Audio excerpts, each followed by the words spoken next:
Hi everyone, this is Zubaib. In this clip, I want to give you an overview of for credit and non-credit learning solutions. What do you mean by that?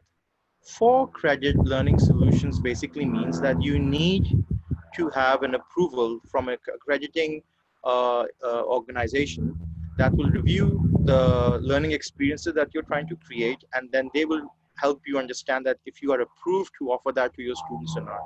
This model is most common in higher education, which all universities, colleges have to follow.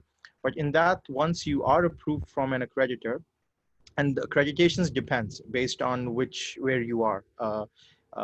In all countries, there would be different accreditors. They would have their own standards. But at the end of the day, what they are trying to do is make sure that how student-centric, faculty-centric the curriculum is, how you're going to support your students with disability and so forth. So they have benchmarks that helps you make sure that you are providing the best solution. But in for credit, once you have developed that, then after, from my experience, after a decade, then the accreditors will review your program again to then make a decision that if you can offer that.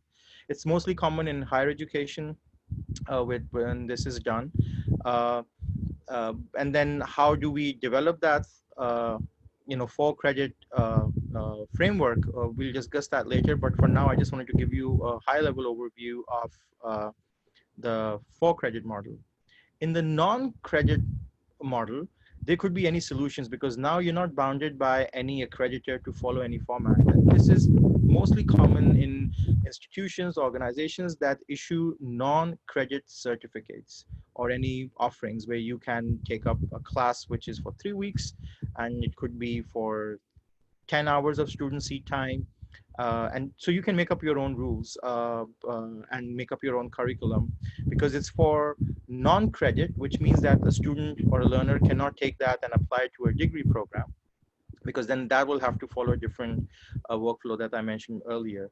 But in non-credit, it just gives you flexibility if you are just learning a course or a skill, anything that you want, as long as the organization is willing to provide that with their defined pedagogy and framework, you can take that. And at the end, you'll get a certificate of completion, which is getting very common nowadays with institutions that do offer for credit and non-credit learning solutions, because not all students want to complete an undergrad or a grad, or they just need specific solutions, and for that, then non-credits is the best option.